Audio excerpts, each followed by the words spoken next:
आज की कहानी एक ऐसी कहानी है जो शायद सुनने के बाद लंबे समय तक जहन में रह जाए। ये है मेट्रो की एक डरावनी कहानी। ये सवाल अपने आप में ही कितना डरावना है ना? कि सबसे डरावनी कहानियां असल में वो होती हैं जो बिल्कुल सच लगें, क्योंकि ये कहानी एक ऐसी जगह पर होती है जहां हम सब कभी ना कभी होते हैं, और शायद यही बात इसे इतना ज्यादा खौफनाक बना देती है। तो सीन कुछ ऐसा है। वक्त है देर रात का, वो समय जब शहर सो रहा होता है, सड़कें खाली होती हैं और चारों तरफ एक अजीब सा सन्नाटा पसर जाता है। ऐसा सन्नाटा जिसमें एक छोटी सी आवाज भी गूंजने लगती है। और इसी गहरे सन्नाटे के बीच एक लड़की है, बिल्कुल अकेली। और जैसा कि होता है, डर की शुरुआत अक्सर अकेलेपन से ही होती है। वो घर जा रही है, एक मेट्रो ट्रेन में। वही मेट्रो जो दिन में लोगों से खचाखच भरी रहती है, जानी पहचानी सी लगती है, पर रात में वही जगह कितनी अजीब और अनजानी हो सकती है, इसका अंदाजा लगाना भी मुश्किल है।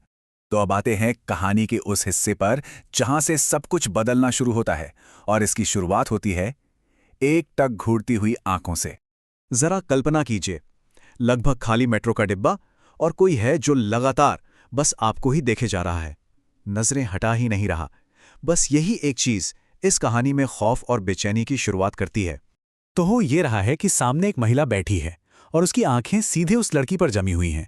उसके दोनों तरफ दो बुजुर्ग आदमी बैठे हैं, एकदम शांत, जैसे उन्हें कुछ पता ही नहीं चल रहा।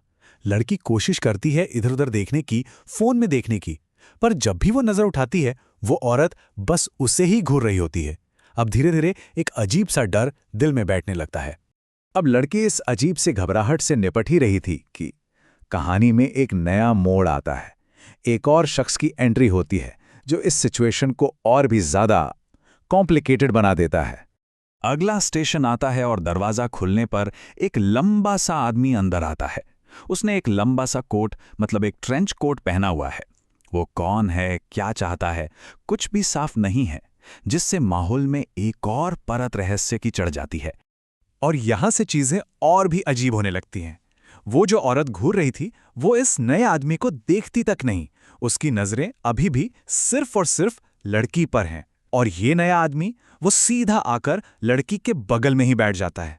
अब सोचिए उस लड़की की हालत। एक तरफ वो घूरती हुई औरत, और दूसरी तरफ ये अनजान आदमी जो बगल में आकर बैठ गया है। डर अब दो गुना हो चुका है। और फिर अचानक सब कुछ बहुत तेजी से होता है। औरत का घूरना जारी है, ट्रेन अगले स्टेशन पर रुकने ही वाली है कि अचानक वो ट्रेंचकोट वाला आदमी लड़की का हाथ कस के पकड़ लेता है। दरवाजे खुलते हैं और वो उसे जबरदस्ती खींचकर प्लेटफॉर्म पर उतार देता है। लड़की को कुछ समझने का मौका ही नहीं मिलता।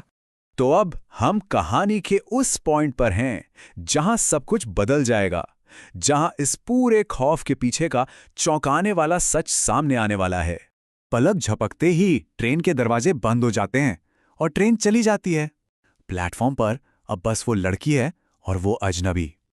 लड़की हैरान है, गुस्से में है, और पहले से भी ज्यादा डरी हुई। वो उस आदमी पर चिल्लाने के लिए मुंह खोलती ही है कि वो आदमी कुछ ऐसा कहता है जो कहानी का रुख ही बदल देता है। वो कहता है, मैंने तुम्हारी जान बचाई है। और एक पल के लिए सब कुछ शांत हो जाता है। जान बचाई है? पर किस चीज से? ट्रेन में तो कोई खतरा नहीं था, या था कोई ऐसा खतरा जो दिखाई नहीं दे रहा था? फिर वो आदमी धीरे से अपनी बात पूरी करता है। वो कहता है, जो औरत तुम्हारे सामने बैठी थी, और इसके बाद का जो सन्नाटा है, वो किसी भी चीख से ज्यादा डरावना है। वो मर चुकी थी।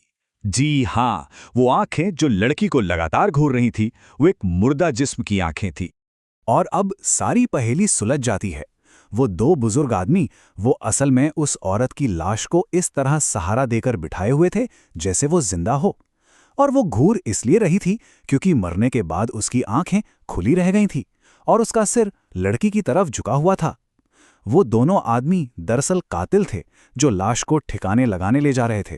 कहानी तो यहां खत्म हो जाती है, लेकिन अपने पीछे एक बहुत ही बेचैन करने वाला सवाल छोड़ जाती है। अगली बार जब कोई देर रात अकेले सफर कर रहा होगा, तो क्या वो भी अपने आसपास की हर मामूली चीज को शक की नजर से देखेगा?